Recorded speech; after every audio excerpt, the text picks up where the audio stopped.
دوسرے بڈھے کا قصہ۔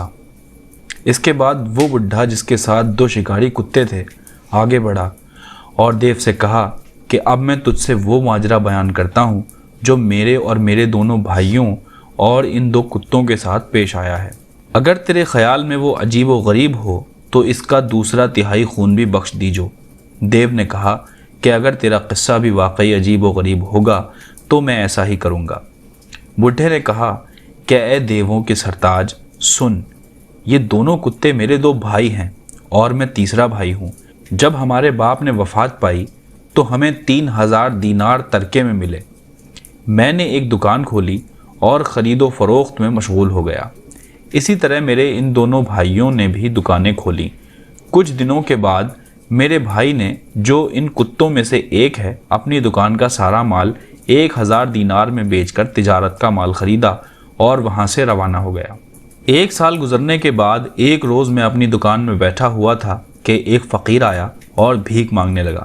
میں نے جواب دیا کہ خدا تجھے زیادہ دے۔ وہ رو کر کہنے لگا کہ اب تو مجھے پہچانتا بھی نہیں۔ میں نے غور سے دیکھا تو وہ میرا بھائی تھا۔ میں اٹھ کھڑا ہوا اور اس کا خیر مقدم کیا اور اس کو اپنی دکان کے اندر لے آیا اور اس کی خیریت پوچھی۔ اس نے کہا کہ کچھ نہ پوچھ، میرا مال اب میرا مال نہیں اور میرا حال ظاہر ہے۔ میں نے اسے حمام میں بھیجا اور اپنے روزمرہ کے کپڑے اسے پہننے کے لیے دیے اور اسے اپنے ساتھ ٹھہرایا۔ پھر میں نے اپنی دکان کا بہی کھاتہ کھولا اور خرید و فروخت کا جائزہ لیا۔ میں نے دیکھا کہ مجھے 1000 دینار کا فائدہ ہوا ہے اور میری پونجی 2000 دینار ہے۔ یہ میں نے اپنے اور اپنے بھائی کے درمیان برابر تقسیم کی اور اس سے کہا کہ یہ خیال کر کہ تو نے گویا سفر نہیں کیا اور یہاں سے باہر نکلا ہی نہیں۔ اس نے قبول کیا اور خوش ہوا اور اپنی الگ دکان کھولی۔ اس پر پھر ایک زمانہ گزر گیا۔ اب میرے دوسرے بھائی نے، جو دوسرا کتا ہے، اپنی ساری پونجی بیچ ڈالی اور سفر کی ٹھان لی۔ ہم نے اسے بہت روکنا چاہا مگر وہ نہ رکا۔ اس نے تجارت کا مال خریدا اور قافلے کے ساتھ روانہ ہو گیا اور 1 سال تک واپس نہ آیا۔ جب وہ 1 سال کے بعد لوٹا تو اسی طرح جس طرح کہ بڑا بھائی لوٹا تھا۔ میں نے کہا کہ بھائی، کیا میں نے تجھے مشورہ نہ دیا تھا کہ سفر نہ کر؟ وہ رونے لگا اور کہا کہ یہ قسمت کی بات ہے۔ اب تو میں فقیر ہو گیا ہوں، میرے پاس 1 درہم بھی نہیں اور میں ننگا ہوں۔ میرے پاس پہننے کے لیے 1 کرتا تک نہیں۔ اے دیو، میں اسے حمام میں لے گیا اور پہننے کے لیے اپنے روزمرہ کے کپڑے دیے اور اسے اپنی دکان میں لایا اور ہم دونوں نے ساتھ بیٹھ کر کھایا پیا۔ اس کے بعد میں نے کہا کہ بھائی، میں ہر سال کے آخر میں ایک بار اپنی دکان کا حساب کرتا ہوں۔ میرے پاس اصل سے جتنا زائد ہوگا اسے اپنے اور تیرے درمیان تقسیم کر دوں گا۔ اے دیو، یہ کہہ کر میں اٹھا اور حساب کیا تو 2000 دینار زائد نکلے۔ میں خدا کا شکر بجا لایا۔ 1000 دینار میں نے اپنے بھائی کو دیے اور 1000 خود رکھے۔ میرے بھائی نے پھر ایک دکان کھولی اور اسی طرح ہم سب زندگی بسر کرنے لگے۔ پھر ایک زمانے کے بعد دونوں بھائی میرے پاس آئے اور کہنے لگے کہ چلو ہم سب سفر میں چلیں۔ میں نے انکار کیا اور کہا کہ تم دونوں نے سفر میں کون سا ایسا تیر مارا ہے کہ مجھے بھی اس پر آمادہ کرنا چاہتے ہو؟ میں نے ان کی بات نہ مانی اور ہم تینوں اپنی اپنی دکانوں میں خرید فروخت کرتے رہے۔ ہر سال وہ مجھے سفر کی ترغیب دیتے تھے اور میں راضی نہ ہوتا تھا، یہاں تک کہ 6 سال گزر گئے۔ اب میں نے ان سے سفر کا وعدہ کر لیا اور کہا کہ بھائیو، چلو میں تمہارے ساتھ چلتا ہوں، لیکن پہلے دکھاؤ کہ تمہارے پاس کتنا مال ہے۔ معلوم ہوا کہ ان کے پاس کچھ بھی نہیں۔ وہ سب کچھ فضول خرچی میں گنوا چکے تھے کیونکہ وہ دن رات کھانے پینے اور عیاشی میں مشغول رہتے تھے۔ میں نے ان سے اس بارے میں کچھ نہ کہا بلکہ اپنی دکان کا حساب جانچا اور سارا مال نکالا تو 6000 دینار نکلے۔ اس پر میں بہت خوش ہوا اور ان کے 2 حصے کیے اور ان سے کہا کہ ان 3000 دینار سے ہم تجارت کریں گے۔ باقی 3000 دینار میں نے زمین میں گاڑ دیے تاکہ اگر میرا حال بھی انہی کا سا ہو تو واپس آ کر ہم اپنی اپنی دکانیں کھول لیں گے۔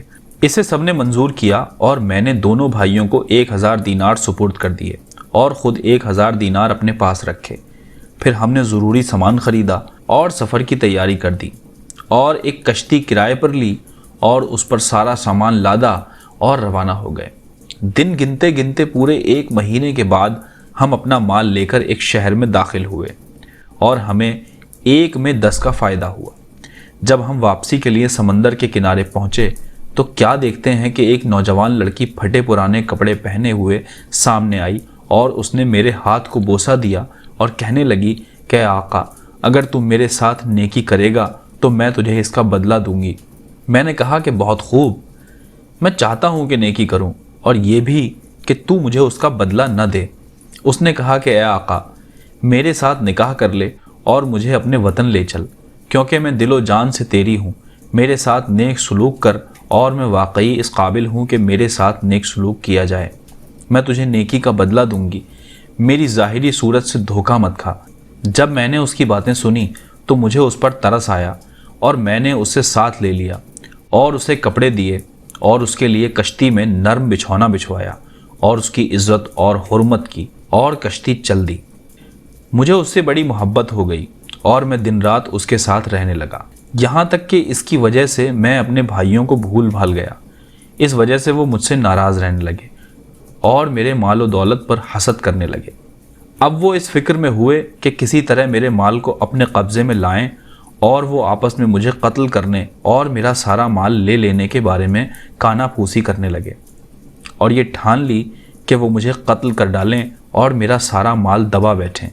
اس فعل کو شیطان نے بڑی خوبصورتی کے ساتھ ان کے سامنے پیش کیا۔ ایک بار جب انہوں نے دیکھا کہ میں اپنی بیوی کے ساتھ سو رہا ہوں تو انہوں نے ہم دونوں کو اٹھا کر سمندر میں پھینک دیا۔ جب میری بیوی کی آنکھ کھلی اور اس نے ادھر ادھر دیکھا تو وہ جن بن گئی اور مجھے اٹھا کر ایک جزیرے پر لے آئی اور خود تھوڑی دیر کے لیے غائب ہو گئی۔ دوسرے دن صبح کو وہ لوٹی اور کہنے لگی کہ میں تیری لونڈی ہوں، میں ہی تجھے اٹھا لائی ہوں اور خدا کے حکم سے تجھ کو قتل ہونے سے بچایا ہے۔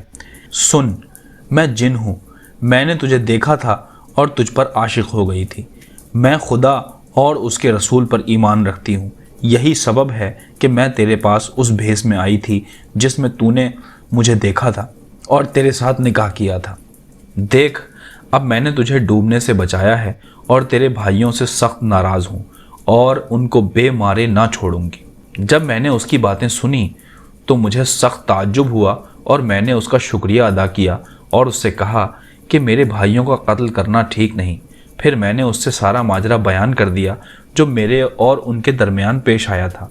جب اسے سب باتیں معلوم ہو گئیں تو اس نے کہا کہ میں آج ہی رات اڑ کر ان کے پاس جاؤں گی اور ان کی کشتی کو ڈبو دوں گی اور ان کو مار ڈالوں گی۔ میں نے کہا کہ تجھے خدا کی قسم ایسا مت کر، کیونکہ مثل ہے کہ اے نیک کردار بد کردار کے لیے خود اس کی بد کرداری کافی ہے، اور وہ تو بہرحال میرے بھائی ہیں۔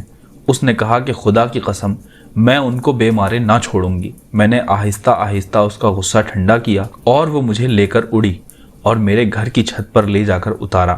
میں نے دروازے کھولے اور جو زمین کے نیچے دفن کر آیا تھا اسے نکالا اور لوگوں سے صاحب سلامت کی اور اپنی دکان پھر کھولی اور اس کے لیے مال خریدا۔ عشاء کے وقت جب میں اپنے گھر واپس آیا تو کیا دیکھتا ہوں کہ یہ دونوں کتے میرے گھر میں بندھے پڑے ہیں۔ جب انہوں نے مجھے دیکھا تو اٹھ کھڑے ہوئے اور رونے اور مجھ سے چمٹنے لگے۔ مجھے تو کچھ پتہ نہ تھا، لیکن میری بیوی نے کہا کہ یہ تیرے بھائی ہیں۔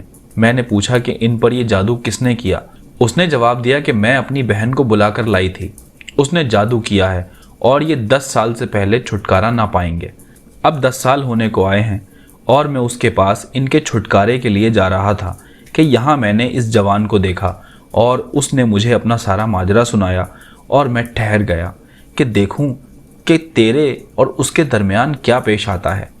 یہ ہے میرا قصہ۔ یہ سن کر دیو نے کہا کہ یہ قصہ واقعی عجیب و غریب ہے اور میں تیری خاطر اس کا 2/3 خون اور گناہ معاف کرتا ہوں۔